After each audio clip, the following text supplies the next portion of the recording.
Hello and welcome to another episode of A Coffee with Chris, the social media show that helps you create impact. As always, brought to you in association with our lovely, wonderful, really magical charity partners, 𝗖𝗄𝗄, who help local people affected by cancer, and Blue Bear Coffee, replacing your business coffee to help children that have experienced human trafficking. Today, I am sipping, as I have been throughout this month, on their 𝗖𝗵𝗿𝗶𝗄𝗵. I'm getting better at the pronunciation of that. And also, this podcast is sponsored by Oliver Hill, Limitless Film and Media, Mindset HR, and Wingfield Consultants. Now, enough of that. Let's welcome today's guest. I'm so excited to get stuck into this one. It's with the founder of LinkGlow, Matt Hayman. LinkGlow.io helps you fall back in love with LinkedIn ads by eliminating 67% of wasted ad spend with scheduling, A/B testing, budget control, automations,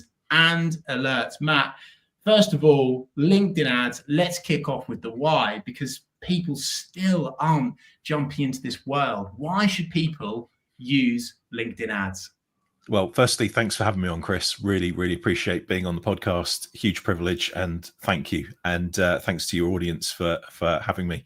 So why LinkedIn ads? Well, obviously, it's a massive platform. There are over 1 billion users on LinkedIn.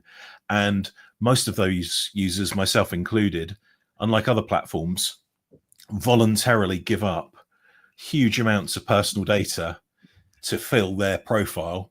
But that also has the benefit for advertisers who then want to target with extreme precision the individuals and companies that they want to go after. So it's a combination of the size, the position in the market. There are no other B2B platforms like it. And it's that ability to really target with extreme precision that make it, for me, it should be the B2B platform of choice for advertisers. Yeah, I think so too, Matt. And it does absolutely blow my mind, whether it be with prospects in my local national network, with clients. They've delved into Facebook ads, Instagram ads, but yet they haven't done LinkedIn. And a lot of those people are in the B2B world. And I'm like, man, you are seriously missing out. So I'm genuinely pumped to have you on to kind of divulge as much as you can in the time that we've got. One of the things, and I guess the probably you're going to say misconceptions, or certainly the stigma that lives with LinkedIn ads, is they're too expensive. What's your, I mean, not to get you ranting already, Matt, but what's your take? If someone says to you, nah, LinkedIn ads, too expensive. So LinkedIn ads is an auction, like all of the other platforms. You are bidding for the eyeballs and clicks of your target audience. And like any auction, if you go to the auction and you don't know what you're doing, and you decide to wave your paddle around all over the place, you will probably end up with a piece of art that's not really a piece of art, or a car that doesn't work. You're going to get stung. And that really is, in essence, why LinkedIn ads are expensive, is that usually it's because people who are using the platform are not fully versed in how to leverage it for its full capabilities. So it has massive potential. And I've worked with so many startups over the years where we've leveraged LinkedIn ads successfully to drive leads, pipeline, revenue. But there are equally as many advertisers out there who've dipped their toe in the water, not fully understanding how the platform works and how to leverage its power, and have left with a wreck. They've left with a car that they don't want, a piece of art that they don't understand. That's what's happening. So it's more about familiarization with how to leverage the platform for its full power, rather than it being a platform that's inherently expensive. Now, it is to an extent more expensive than if you were to target similar users on Facebook and Instagram and other platforms. But the price that you're paying is offset, in my opinion, with the precision of the targeting. You're not targeting broad audiences, general audiences. You're targeting if you've set it up correctly, a super specific, well-focused audience with content and messaging that's engaging. So yeah, it's really about familiarizing yourself with how to leverage it for its full power, not accepting all of the suggestions and all the recommendations that are given to you as you set up your campaigns, and knowing what you're doing. And that's why I'm here. And that's one of the reasons why I love what I do, is that I get to talk to people like you and try and generate more interest in LinkedIn ads as a platform, whilst helping people avoid some of the pitfalls along the way. Yeah, I love that, man. There's a lot of gold in that. the really interesting thing is ignoring some of the suggestions. That's quite an interesting one. Would be interested to get more from you on that. I think actually some of the advice that you've just shared is actually across the board when it comes to paid ads, if you don't mind me saying. I think, with Facebook, with Instagram, often it's, the broad boosted stuff where people just go, oh, yeah, that'll be all right. Off you go. And they kind of, put their fishing rod into the water and just hope for the best.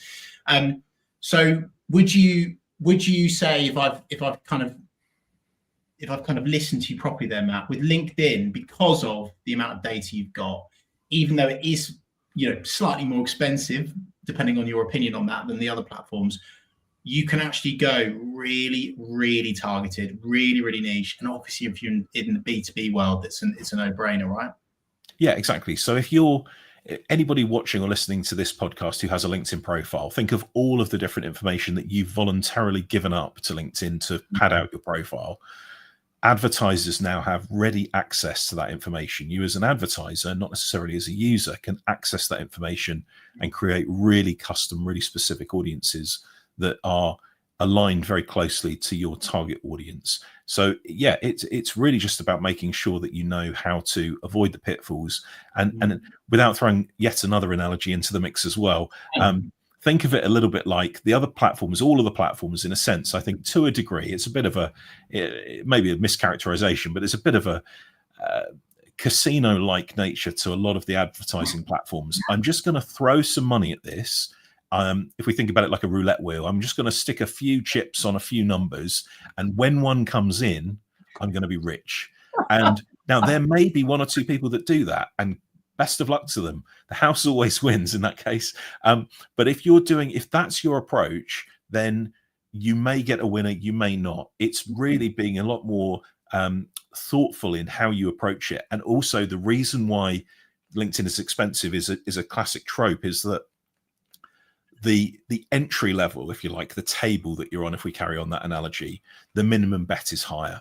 So your risk, your stake is higher because you're gambling on a platform where the entry point is higher than it might be on other platforms. So yeah, that I would think about it maybe a little bit like a gambling analogy to a point.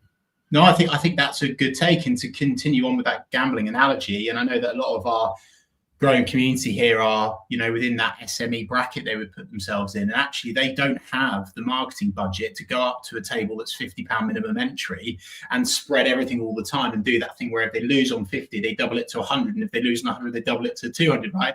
The businesses that are probably listening to this and watching this back right now, they won't have those budgets. So really appreciate you being so candid on that, Matt. And the thing that people are tuning into this format, let's not beat around the bush. They want more leads from LinkedIn, right? So what's your go-to, baseline advice, if you will, when it comes to business that perhaps hasn't, for example, started ever doing any LinkedIn ads? What's kind of like, do you have like a 1, 2, 3 step process that you would kind of take people through that you could maybe share with us? Yeah. So one of the things that people often forget in pursuit of that goal, that lofty goal of more leads, is that they completely de-index or they go well under what they should be doing in terms of brand awareness. They really do.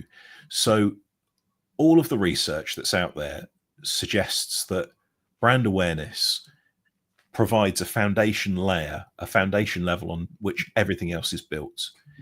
And the way I like to explain this to people is, if you think about the way that you as an individual like to buy, it's very rare that you would see an advertiser advertising on a platform like LinkedIn and immediately go and make a purchase from that business.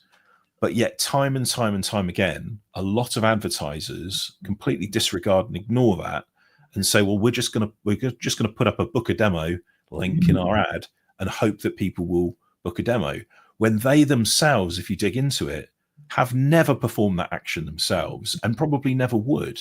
So if that's the case, we need to think about how we personally like to buy. And one of the things is, we start usually with a degree of brand awareness. We're unfamiliar with a brand. We know we've got some degree of frustration, problem, or there's something not quite right in our ecosystem in terms of our comfort level or whatever it might be. And therefore we start to we're more, our blinkers are off in a sense, and we're looking more to the market to see if there's anything out there that might help us with that challenge.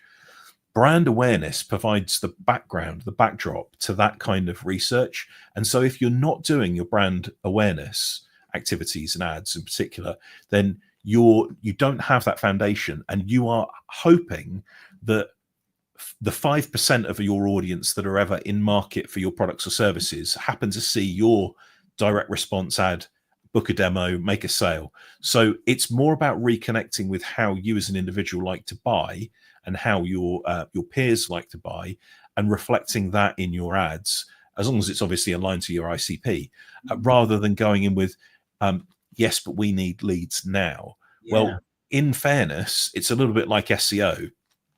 The best time to do SEO is 12 months ago. The best time to do brand awareness is 12 months ago, but you can't. So you can continue on this hamster wheel of, I'm going to throw money, I'm going to try and gamble and see if we can generate some leads. Or you can say, right, we need to take a longer term view here. Yeah. We need to start doing brand awareness immediately and make that enjoyable, interesting, engaging, impactful, emotional. And then as we start to do that and people start to engage with that, then when they're in market, as they start to approach becoming in market for the solution that we provide, we will be a name that they recognize rather than a name that's unfamiliar. Brilliant.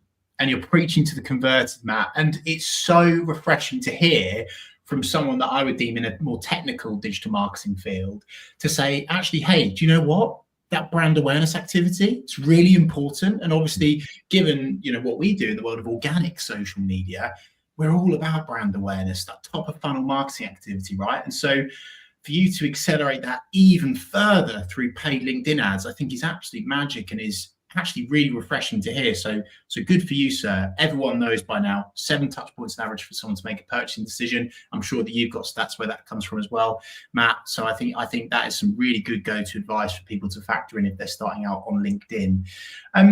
Matt, one of the things that we've said right at the top of the show, and one of the things that you've got loud and proud across your own LinkedIn is that you can help eliminate 67%, such a precise number, 67% of wasted ad spend on LinkedIn. I think this will be really helpful for people to know about as well, Matt. How are you doing that? Because as you've already alluded to, people are wasting so much money on paid ads, and obviously specifically in this conversation, LinkedIn. So how do you go about that?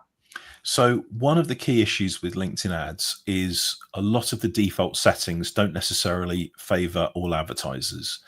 And the reason for having that number and that number being so high is that one of the main issues with LinkedIn ads is the fact that they run 24/7. They run all day, every day, Monday through to Sunday. And again, if we think about our own use of LinkedIn, it's rare that we would be doom scrolling through our LinkedIn newsfeed at 2 o'clock in the morning, 3 o'clock in the morning. So, well, maybe some. It's because you're drinking coffee so late in the day.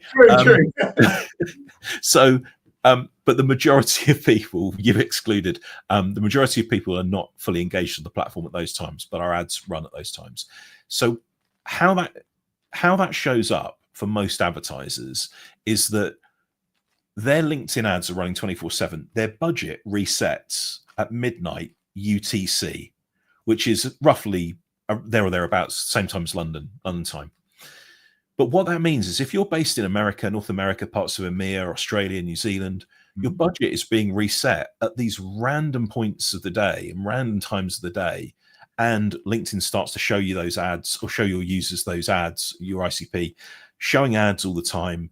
At the times when they're not necessarily in the mode for consuming and receiving that material, whether that's really, really high intent, bottom of funnel conversion content or top of funnel thought leadership, they're just not necessarily, they may just have their phone open.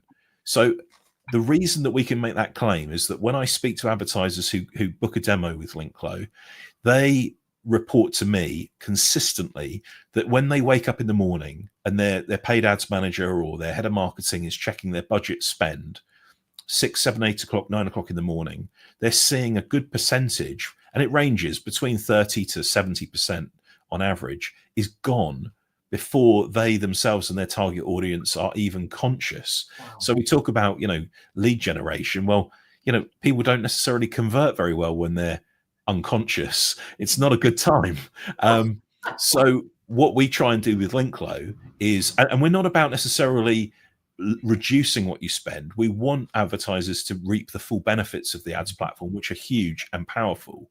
But we want to focus that budget a little bit more towards the days of the week and the times of the day when your target audience are most engaged on the platform. And that's primarily how we help advertisers save that waste. Amazing. Absolutely amazing. That just seems like an absolute eureka moment, like a no-brainer and so obvious. If someone's out and about and, I'm the only loser on LinkedIn at 2 a.m, I'm sure, but anyone else that's on it is probably on the beers or something, aren't they? So it's just not a good time to convert. That is genius, Matt. I'm really looking forward to this next question, actually. I think it might be the best question I've ever asked on a Coffee with Chris, okay? So what I want from you is your LinkedIn ad fads, the stuff that's rubbish, and your LinkedIn ad fire, the stuff that works so well that will make your LinkedIn soar. So tell me more about your fads and fire when it comes to LinkedIn ads, Matt. Is swearing allowed on this podcast? Yeah, please. What really pisses me off is really shitty beige B2B ads. Okay. And I don't even think it's a fad. It's been around for as long as the platforms, probably reduced slightly, tapered off in the last couple of years as people feel more confident to push the boundaries a little bit. But that would be one. Would be you're on a platform. Yes, it's a B2B platform. Yes, it's a business platform. But the world is changing. The world is moving. Younger generations are coming through. Their expectations of what ads say, do, how they represent a business are completely changing. And it's not good enough to just throw up an ad and have your designer throw up an ad that just blends in. It just completely blends in. We recently put out a couple of LinkedIn posts. People can find them on my profile, where we screenshotted 100 LinkedIn ads and their landing pages, and we put them in a Miro board, and people can access that. They just need to drop me a DM in LinkedIn, and you just go through it, and you're like, there are some good ones in there, but my goodness me, the majority do not stand out. They just blend in. So that's my fad, and I do think it's a fad because I do think it's on the wane. Is stop creating ads that just blend in. Now, don't be gratuitous. Don't be over the top.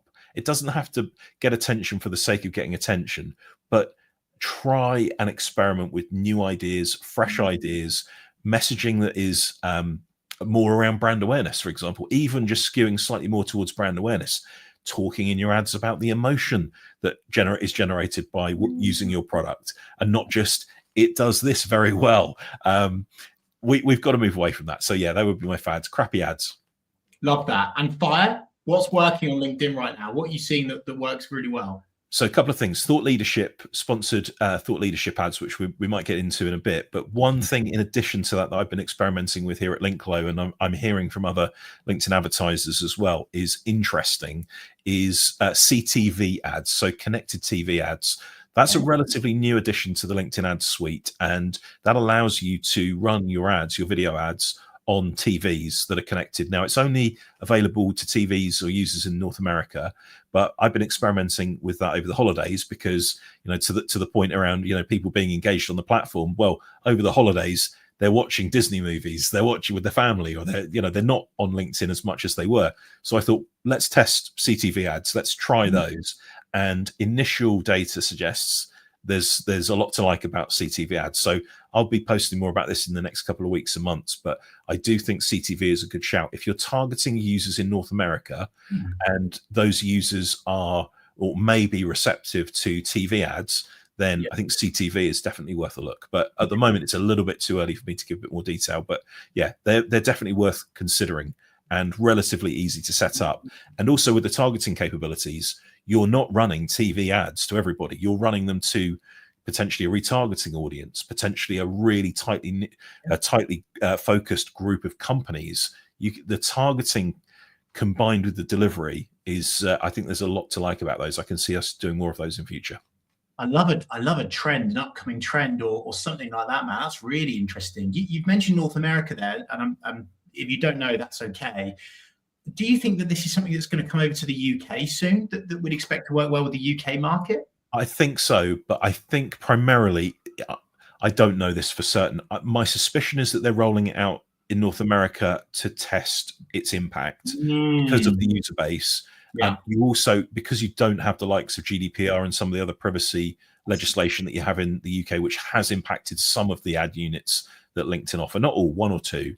I think it's fertile ground in North America at the moment, and I think once they start to see that this is working, it may well be extended to other territories as well. But my guess would be more on a case by case sort of a slow rollout, as opposed to right now it's the rest of the world. Love that, Matt. Really interesting. This is really interesting. Thank you. You know, the other thing that's really piquing my interest right now, Matt, is people putting paid spend on LinkedIn behind personal content. And I would have a sneaky suspicion that a lot of people don't know you can even do this still.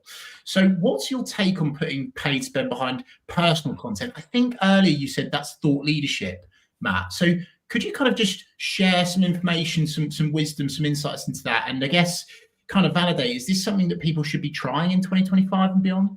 Yeah, so I would say anybody who is actively participating in LinkedIn with the goal of driving business, so be that business development, marketing, senior leadership, anybody inside the business where for them that is a function, a partial function of what they do, should be looking into thought leader ads. Yeah. As a matter of course. This, for me, indicates the direction of travel for LinkedIn. So let me just back up and explain what they are. So what a thought leader ad is, it's any post that you, a colleague, and more recently, any other user on the platform writes can be sponsored. So I would imagine a lot of your users would be familiar with the idea of boosting posts on Facebook. It's that, but for LinkedIn. So what it's giving you is the ability to boost that content, but also with the targeting capabilities of LinkedIn, it's boosting that content so that it is seen by your target audience or a retargeting audience. So it's extremely powerful. It's relatively easy to get set up. Most creators on the platform should be doing it.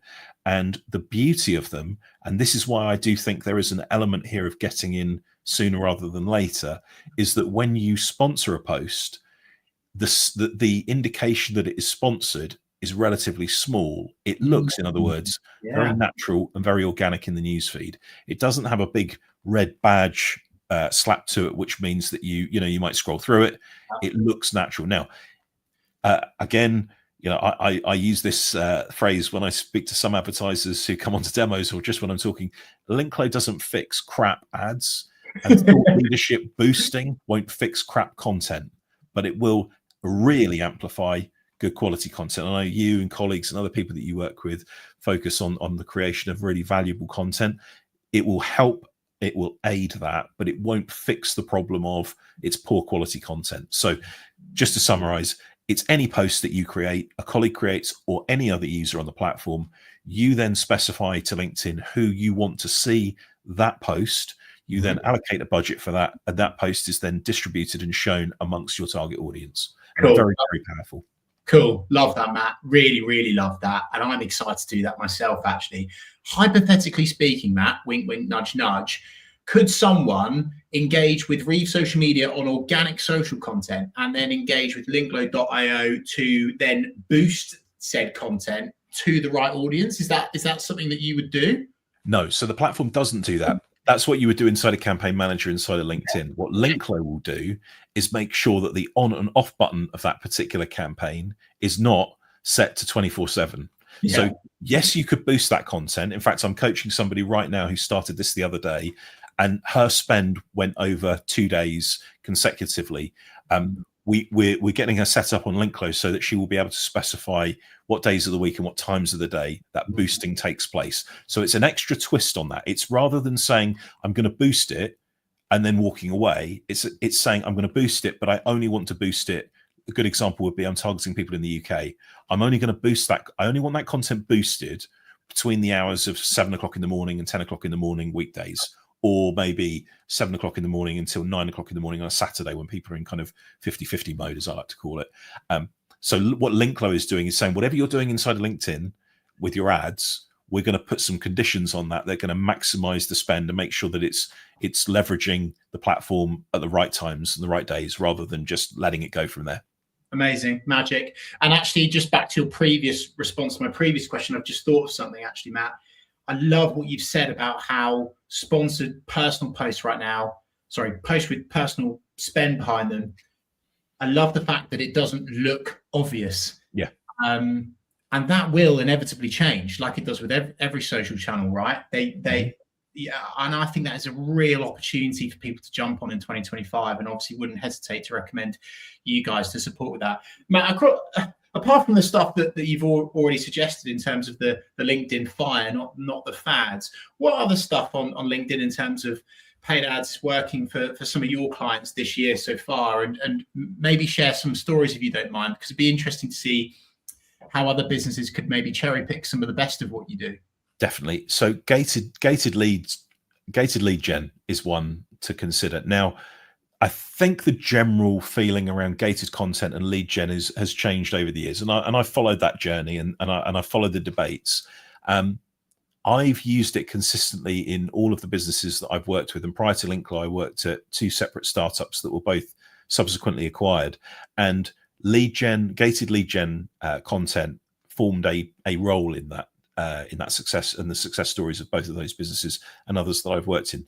So it's not that gated lead gen can't work. It absolutely can work. And it's one that I do recommend with caution, with certain caveats, which we can get into. But that's something I think that has the potential to be very effective if put in a marketing mix that includes brand awareness, that includes retargeting. So to bring this to life, and it's also a useful example of how scheduling works really, really well. So prior to Limitless, I worked in a fractional role at a company called 𝗖𝗵𝗂𝗂𝗲𝗲. Really good business, amazing team. And it's a sales coaching platform, as you'd imagine, given the name.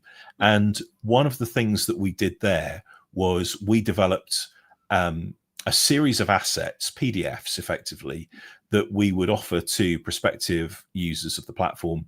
And we would use LinkedIn lead gen forms, so standard lead gen forms. Now, the twists, the modifiers here are that we created assets that had a huge perceived value amongst potential users. We used scheduling effectively, and we used some lesser known functions inside of lead gen ads to generate all of the information we needed for a lead. Mm-hmm. So done well, we were generating cost per lead. Well, prior to scheduling, we were generating average cost per lead of around £60 to £70 per lead, which LinkedIn reps, when they hound you and eventually talk to you, will tell you that that's quite good. That's a fairly good range for cold audience gated content. We turned on scheduling and were able to get that cost per lead down to £6, £7, and £8 per lead, making no other changes. So what did we do to get that? We did brand awareness. People were aware of the brand already. Although it was a cold audience, we were doing background thought leadership sponsoring, what have you. There was background noise taking place. We created an asset that was extremely high perceived value. And the analogy I like to use there is a little bit like me. Behind me, you can see all of the books I've ordered off Amazon, but haven't got around to reading like everybody else. If you click buy now, it fixes the problem. But I've got all of these business books. All of these books look and feel like business books. I could pick any of them off the shelf, show you it blurred, and you go, that's a business book. Now, we want to, when we're creating lead magnets on LinkedIn, is to create assets that have the look and feel of a business book. Because if it's just a generic white paper with somebody sort of looking at a whiteboard and pointing like really cheesy stock imagery, it blends in. But if it looks like a business book that you're giving away for free, that has a very high perceived value. So we got the targeting right. We were scheduling the campaigns. The asset itself had a very high value. We allowed people to preview it so they could go through and see the inner workings of it and see that we were delivering on the promise. And then we used lead gen forms for people to fill in the details and then receive the asset. Lead gen forms will allow you to have pre-populated inside of them a number of form fields, so people don't have to type the information in. The hack, the freebie I'll give your audience if they're already running these or thinking about doing them, is that one of the options inside of lead gen forms allows you to pull in the profile URL of the person filling in the form. So no longer are you going to be getting 𝗖𝗵𝗿𝗶𝘀57@gmail.com and then your sales team are, you know, throwing their laptops at you saying these leads are no good. You've got that email address if you want it, but what you've also got is the profile URL of the user. Then when you start to hook it into the likes of Zapier or Clay or some of these enrichment tools, or just using the profile data itself, you and your team have a far better understanding of who this individual is. Now, do they buy on the spot? No. And when I describe this, people sometimes push back, and it's like it's quite an old model of gated content and lead gen. But my view is, if you accept that those leads are not necessarily going to buy today, and you nurture them in an effective way, what's the problem? There's no problem there. You've offered something of value. They've asked for it. You've given it to them, but just don't expect them to buy today. And if you manage your expectations, you'll do okay. So all of those things in combination means that you've got good fit prospects with your targeting. You're showing them the ads at the right times to generate lower cost per lead. You're getting really good solid profile information. And because you've created an asset that speaks to your ICP only, and not everybody else, you know that if they've raised their hand and asked for that asset, they're probably a fairly good fit for your product. If you're doing sales coaching, then maybe you create a book about how to do sales coaching. Then the fit is obvious. So all of those things in combination mean that lead gen forms still work well. With expectations managed and certain criteria hit, they're a very, very powerful ad unit. Wow. Matt, interesting, informative, educational, inspiring, genuinely refreshing. I've loved speaking with you on the podcast today. Where can people do business with you, Matt? So go to linklow.io. That's the best place to go. Have a look around. Got more detail, more blog posts on some of the specifics behind scheduling and why it works. Reality is you don't need to know any of it. Just book a demo, have a chat with me or one of my team. We'll walk you through it, find out about your situation, see if Linklow might be a good fit for you. Also, connect with me on LinkedIn. I'm open to it, and I love connecting and speaking to people on LinkedIn, answering questions about LinkedIn ads and talking about themselves and the product. Happy to do that anytime. So yeah, linklow.io is the first place to go. LinkedIn is the second, and I'd love to reach out and connect. And just one other thing, Chris, if anybody does listen to this and think, yeah, we'd like to give LinkedIn ads or Linklow a go, reach out to me, mention that you heard me on this podcast, and we'll give them a 50% discount on the first month of their subscription. Yes. As long as they mention you. And if they do that, 50% off the first month, if I thought give a bit of value to your audience. Oh, bless you, Matt. Thank you. That's incredibly kind. What a magic. By the way, that wasn't a planned offer. That's just an offer that Matt has just shared there out of the goodness of his heart. Matt, thank you so much for your time today. I really appreciate it. It's been an absolute pleasure, Chris. Anytime. And thank you so much to everyone watching, either live or listening back. However, or wherever you're listening, please do get in touch with us on social media. Respond to any of the social posts. Tag Matt. I'm sure I'll be more than happy to answer any of your questions and queries that you may have. I will do the same thing. Thank you, as always, for supporting and watching and listening to A Coffee with Chris. As always, a massive thank you to our charity and sponsored partners. And we will see you this time next week for another episode of A Coffee with Chris.